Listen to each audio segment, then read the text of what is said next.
Hello, everyone. Welcome to another episode of the Firm Returns podcast. I'm James Goodwin. Today, I want to have a look at a write-up I did of another stock last year called Taylor Maritime Investments. So, let's start going through the write-up here. Taylor Maritime Investments, which has the ticker, it's two tickers, TMI, which is listed in dollars, and TMIP, which is listed in pounds sterling. So Taylor Maritime Investments is the specialist dry bulk shipping company that listed on the main market of the London Stock Exchange in May 2021. They have a portfolio of 27 geared dry bulk vessels, 26 handysize and 1 Supramax, with an average age of approximately 10 years. They also own a 26.6% stake in Grindrod Shipping Holdings Ltd, which has a complementary portfolio of 24 vessels. So I'm going to go through, so like I say, I wrote this back in 2022, around about in May 22nd, 2022 to be exact. So at this time, they had just acquired this 26.6% stake, but actually since then they've acquired the whole company, and at the end I'm going to go through a Twitter thread I did, which was on the latest quarterly update, which kind of should bring you up to date with where we are with the company. So let's continue. So the commercial management of the vessels in the portfolio is outsourced to Taylor Maritime, a separate entity founded by the executive directors of TMI that has served as commercial manager to a number of large shipping companies. The technical management of the vessels in the fleet is outsourced to Tamar Ship Management, which is a partner of Taylor Maritime. The vessels are contracted out on time charters with an effective daily rate that excludes voyage expenses, fuel, port fees, etc., which are paid by the charterer. Due to positive market dynamics, the average daily rate of time charter contracts for the portfolio is now in excess of $19,000 per day, compared to the 20-year average for equivalent vessels of $12,000. The same supply-demand mismatch has caused the price of new vessels to rocket, providing a corresponding uplift in the prices of the second-hand vessels in the portfolio. The management have capitalized on this uplift with some strategic sales of older vessels in the portfolio at multiples of invested capital, or MOICs, M-O-I-C, of 1.4 times to 1.7 times. The proceeds of these sales were used to part finance the acquisition of the stake in Grindrod Shipping. The company uses a mix of long, medium and short charter durations, providing exposure to attractive spot rates while maintaining good earnings visibility. The average charter duration published in the Q4 trading update was 7 months. So this would have been the beginning of last year. The minor bulk commodities carried by TMI's fleet are primarily necessity goods, such as grains and other agribulks, that are less exposed to economic events than the other commodities like oil. Handysize and Supramax vessels are also more versatile than larger vessels, able to reach smaller ports than those without loading equipment, since they have their own onboard cranes. So yeah, they call them geared ships, geared vessels. They have their own onboard cranes, and they can go sort of inland, even up rivers and so on, partially to get to smaller ports that can't be reached by these sort of large oil tankers and large dry bulk Capesize and beyond dry bulk vessels. So they have quite a niche market that they can dominate just by dint of their size. In the first few months after the IPO, the company's share traded at a premium. It is likely that this was partly caused by an increasingly positive outlook for the shipping sector, as the rush of demand triggered by post-lockdown reopening caused spot rates to increase sharply. Another component is the fact that several of the seed assets were purchased in part by issuance of consideration shares, which had a lock-in period of between 6 to 12 months. This meant the supply of shares on the secondary market was more limited during this period. The evident demand for additional shares allowed the company to raise an additional $75 million through a subsequent share issue, which was used to acquire a further 6 vessels. Over the course of the year, the NAV or net asset value, has grown substantially to the point where it now stands over 70% higher than at the time of the IPO. The share price hasn't quite kept up, and so the shares now trade at a discount. This is likely due in part to the liquidation of the consideration shares held by several entities, none owned by the management, after their lock-in period ended, increasing the supply of shares on the secondary market. It's also likely to do with sort of negative sentiment and market outlook. The company had a vessel docked at one of Ukraine's Black Sea ports when Russia invaded on the 24th of February. The crew were evacuated safely, but the ship remains at berth in port. As the ship is still on charter and insured, the impact on TMI should be minimal. Less than 5% of port calls made by TMI vessels were to Ukrainian or Russian ports, so it shouldn't be difficult to reroute these vessels elsewhere.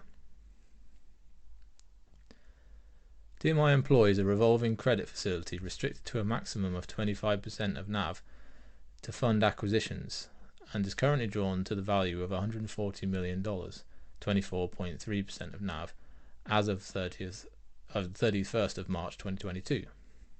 This debt is not intended to be structural, so will be paid down by operating cash flows in between acquisitions. So yeah, there was a bit of a change later when they wanted to do the full buyout of Grindrod. Threshold was raised up to 40%. So but yeah, we'll cover that a bit later on when we look at the latest update.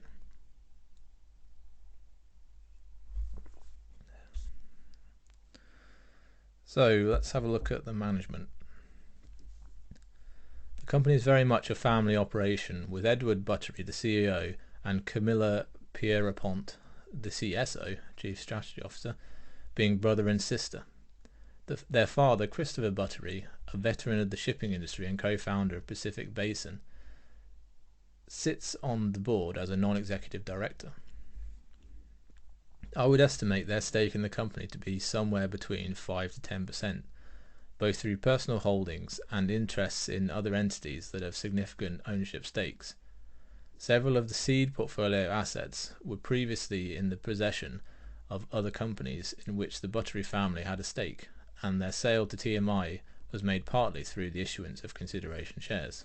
So yeah, when the company was formed, there was a seed portfolio of ships, which was several were provided by other companies, hence all the consideration shares I was mentioning earlier that were being sold off and so on. But there was a good bulk of them actually provided by I think it would have been well, obviously all these ships have their own individual holding companies and so on, but I think they probably would have been under the umbrella of the Taylor Maritime company, which was run by Edward Buttery and the other members of the executive team beforehand, and that's now been passed over to other people. But yeah, let's carry on. So the members of the executive team all work together at Taylor Maritime. Yeah, there you go. A business founded by Edward Buttery, the CEO. Prior to the formation of TMI. Between them, they have extensive experience in the maritime sector and business more broadly. The board equally holds a wealth of experience and is chaired by Nicholas Lykiadopoulou, whose family owns the Neda Maritime Agency, a shipping business founded by the Lykiadopoulou family in 1879.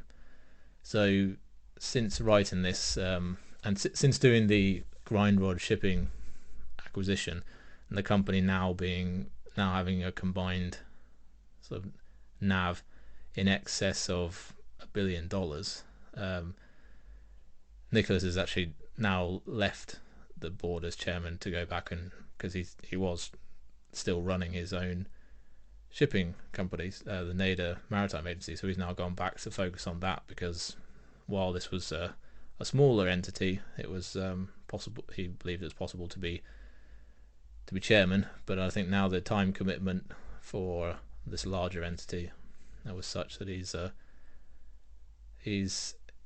moved on. He's moved back to focusing on his family business, and he said as much in a press release.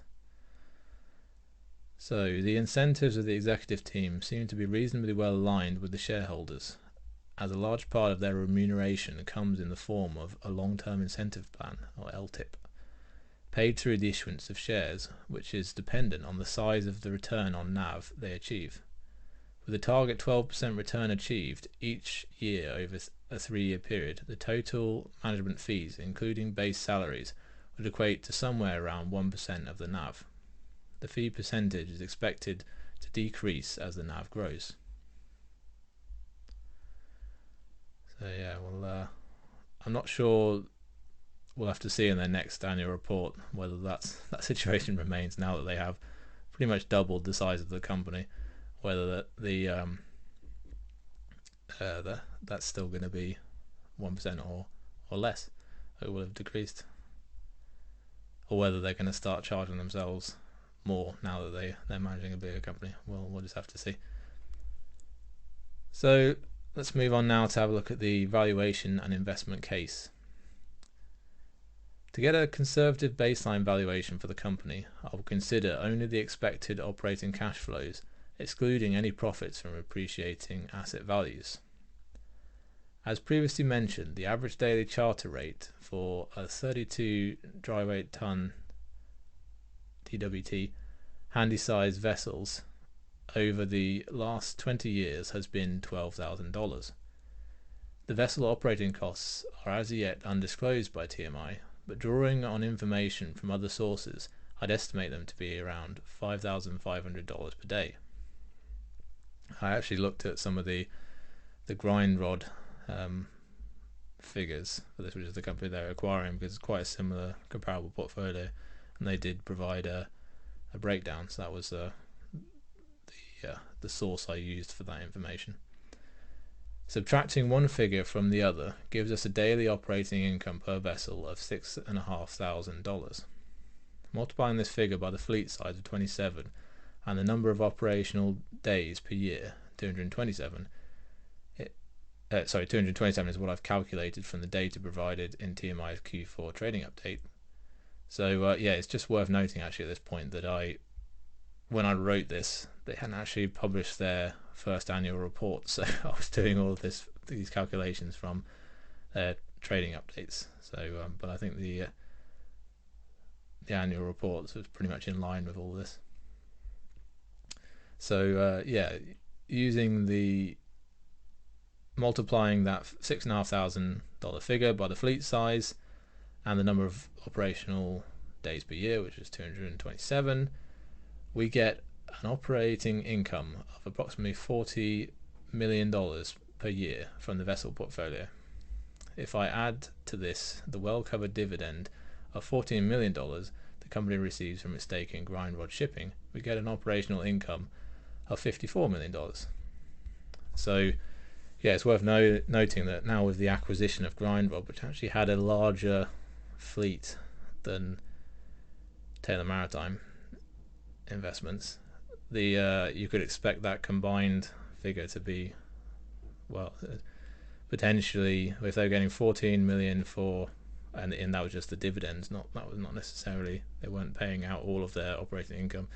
The operating income now could be closer to the 90 to 100 million dollar mark. So it's and obviously at the moment a lot of that's being, a good chunk of that will be being used to pay off the debt that they took on to do that acquisition. But the nice thing is, because it was done with debt, it wasn't done with equity. We're actually the actual income per share when they start paying down the debt is going to increase substantially. So we're looking at some pretty serious gains potentially once the debt starts going down. So subtracting another $4 million from this figure for other expenses, management fees, admin fees, audit fees, etc., I get a net income figure of $50 million, which I use as the starting point for the net present value NPV calculations. So note I've excluded interest expenses as the company plans to maintain no long-term structural debt. Tax has also been excluded as the company is registered in Guernsey and all vessels in the portfolio are individually held in SPVs, predominantly registered in the Marshall Islands. I think those are SPVs, are special purpose vehicles, meaning the profits are shielded from income tax. So yeah, that's that $50 million figure there. There's a little bit of estimation going on, but yeah, it's a fairly conservative estimate. Like I say, this is for the downside, so just assuming they just earn the average for the last 20 years. But as we see, there's quite a lot of, well, as we sort of mentioned with the structural case behind it, I think we get onto that a bit more later. There's a good chance of them being above that average going forward due to supply constraints and the fact the order book being for Handysize and Supermax vessels being lower than the number of vessels being retired. But anyway, yeah, let's move on. So with the market cap of the company currently approximately $500 million, this net income figure would give a PE of 10. On top of this, we can expect operating income to grow as profits are reinvested in either direct or indirect fleet expansion, which I'll conservatively assume is 5%. Let's just have a look at what the actual market cap is right now. I believe it has come down from the time of writing this. So let's just have a quick look.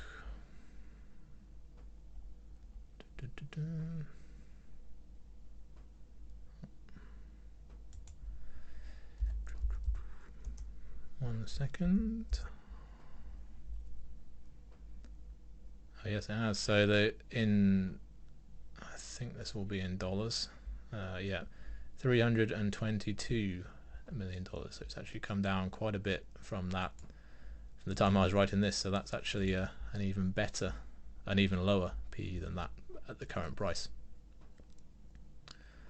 And based on those earnings going forwards, but of course the earnings are actually considerably higher. So let's just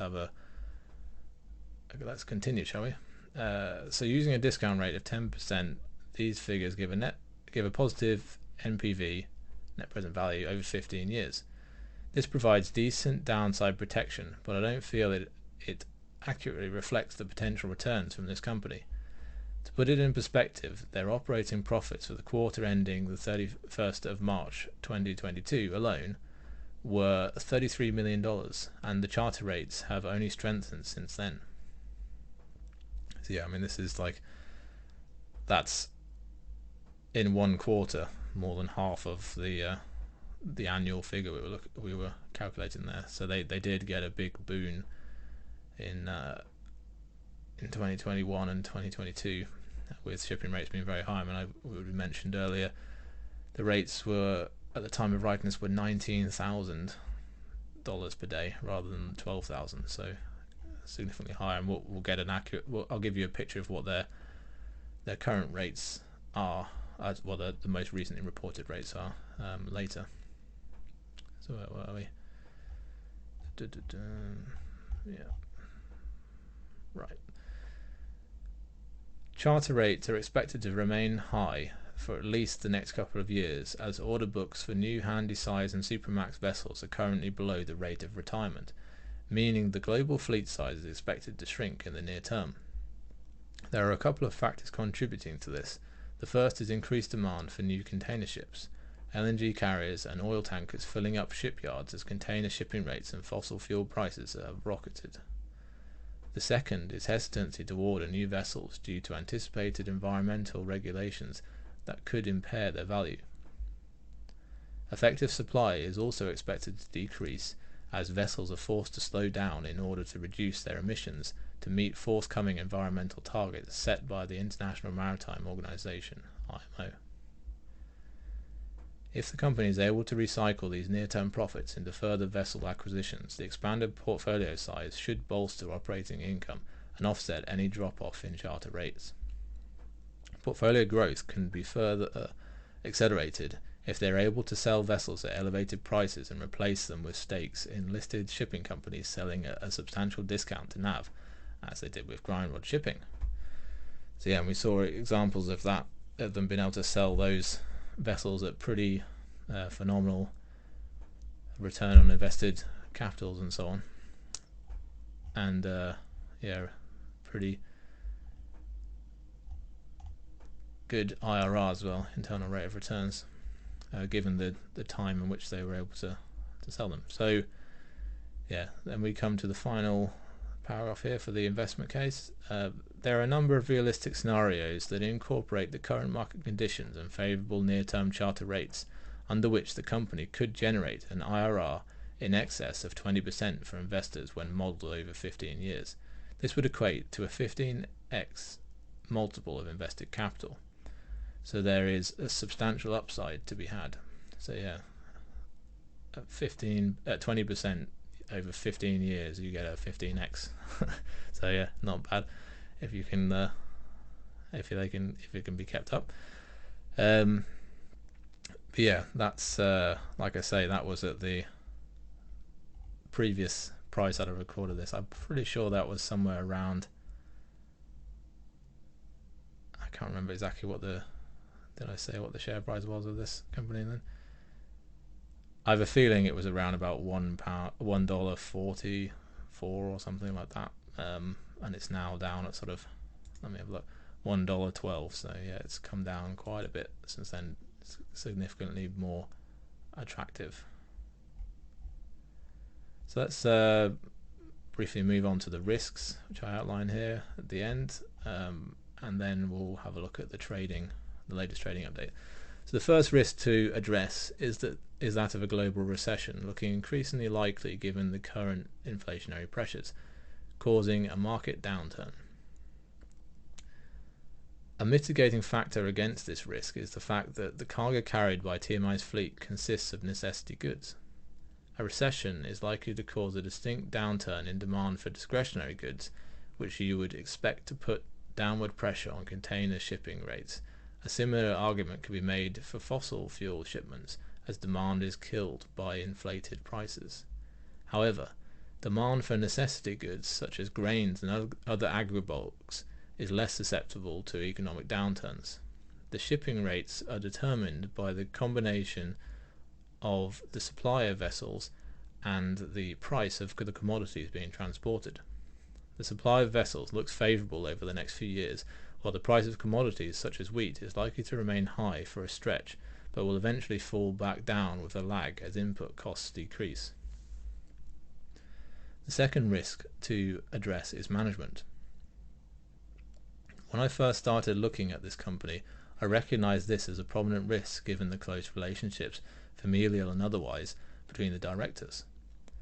This extends beyond the company itself to the commercial manager, which is privately owned by the management team of TMI. However, I think they have put together a strong independent board to oversee the operations and ensure the interests of investors are prioritised. The executive team also has significant stakes in the company, and their interests are further aligned with investors through a long-term incentive plan linked to NAV growth. As to the competence of the management team, I have seen good evidence of their ability to source and complete attractive deals for the purchase and sale of assets. They have also demonstrated a capacity for capturing favourable short-term charter rates, while prudently maintaining a mix of longer-term charters to ensure good cash flow visibility and hedge against volatility in spot rates. The final risk I want to address is leverage. Given the expectation that interest rates will continue to rise as central banks attempt to combat inflation, there is the risk that interest payments on debt will become unsustainable, especially if there is any fall in cash flows. The company's policy of restricting debt to a maximum of 25% of NAV and only to facilitate acquisitions rather than as a structural component of the balance sheet helps to mitigate against the risk of debt becoming unsustainable. The visibility of cash flows, average charter duration is 7 months, also helps to ensure that interest payments are covered in the medium term. So yeah, I mean the visibility of cash flows with the average, the sort of long average charter rates they're locking in is still true, but as I've said, they've actually increased. There was a vote of shareholders to increase the debt restriction to 40% in order to facilitate the acquisition, and that was passed through with a very high percentage of votes, and when the acquisition of Grindrod was made. So that's the end of my write-up on it from May last year. Let's have a look at the Twitter thread I did, which was do I get a time for this? This was the 27th of January, so it was on the day that this was released, I believe. So this is an update for Q3.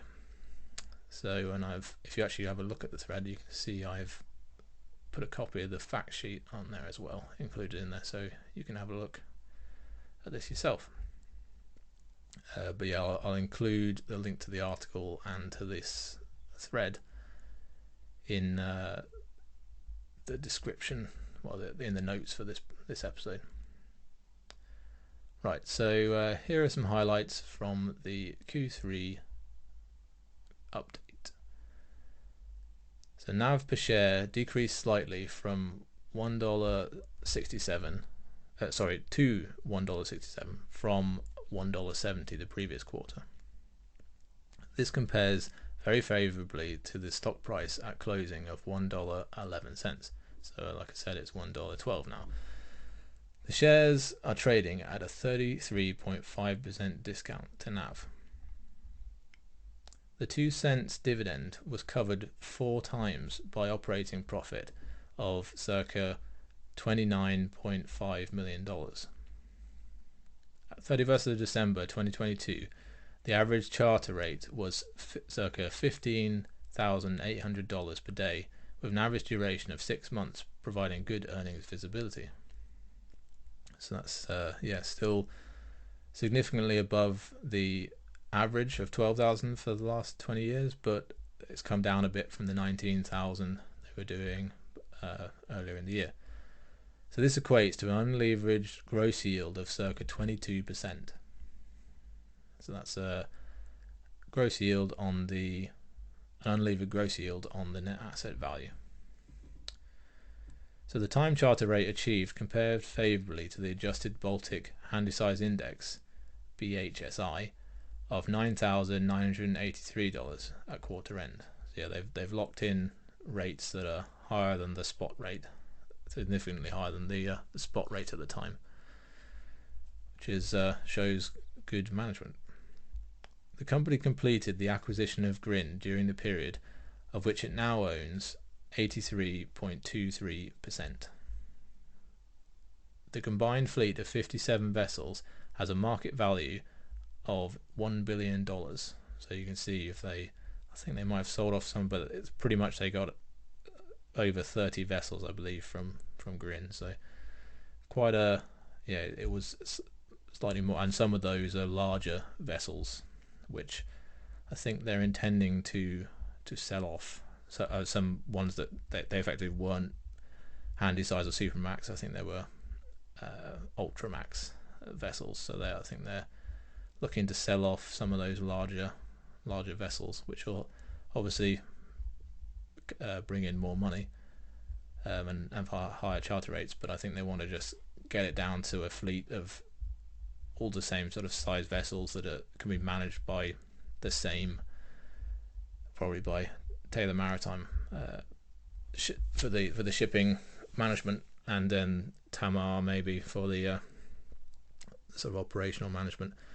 So yeah, I think that allows them to get some operational synergies and some sort of efficiencies of scale with the larger fleet there, if they're all comparable vessels. So the total debt after the acquisition was $486 million, or 41.8% of the gross asset value. So yeah, that was compared to, I think it was 144 or something we had on the previously. Yeah, I think that was 144. I'll say $140 million before, but obviously they've now got a larger asset base to compare it against. So as a percentage, it's still not, crazily higher. But 41.8% of the gross asset value. This is intended to be brought down through a combination of vessel sales and cash flows from operations. The company seems to be targeting larger and older vessels for sales, allowing it to focus its fleet on the younger handy-sized vessels with which it sees the largest structural market tailwinds in terms of shrinking global supply.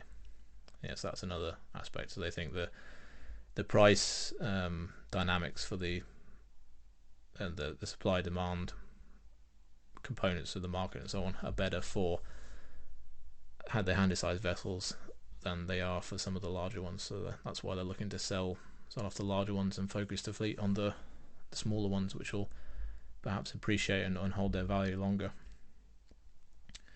So I've said finally here, as the debt is paid down, I can see NAV and earnings per share increasing substantially, even without a market tailwind. Yes, I mean that's a key point, because as we were saying earlier, with this combined fleet together now of $1 billion, I mean, if they get in, operating yield of 22% at the moment, but let's just say that comes down a little bit.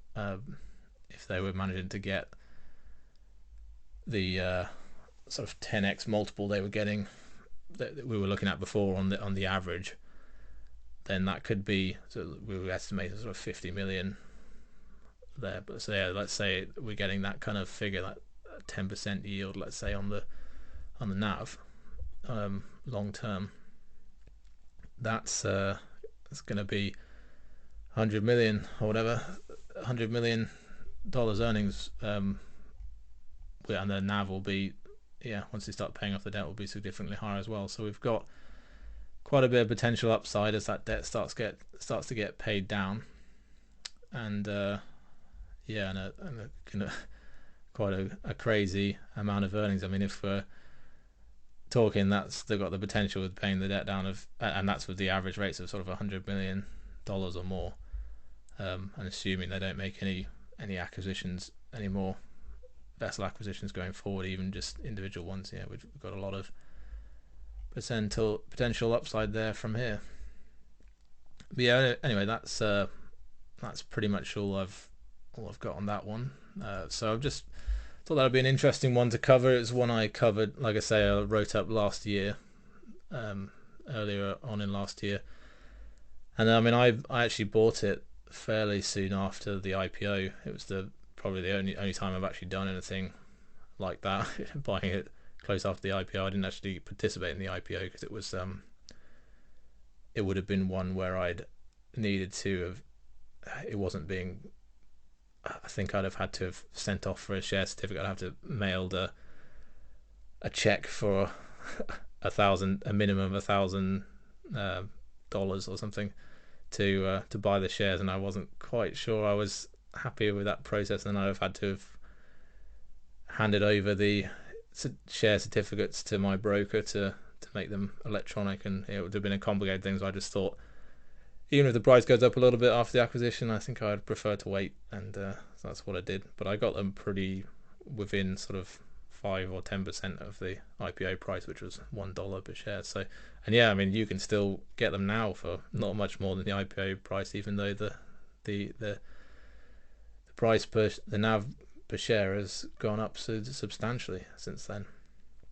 So yeah, I think it's quite an interesting company. It sort of gives you an alternative kind of asset mix. It's quite a simple business model I quite like, and I think I like the structural market components to it. So it seems favourable. It's got some tailwinds, but even without them, it seems to be so lowly valued that you're going to get a fair return, even if the business just does the average of the historical average, or even below it, after the recent acquisition. But yeah, that's pretty much all I've got to say on that one. Yeah, I'll put the links as I mentioned in there, and I mean you can check out the write-up on firmreturns.com, and on Twitter you'll see the thread which I've done. I've done a few different posts, and I'll continue to do so as new quarterly updates come out. Anyway, thanks a lot for listening. I'll see you all in the next one.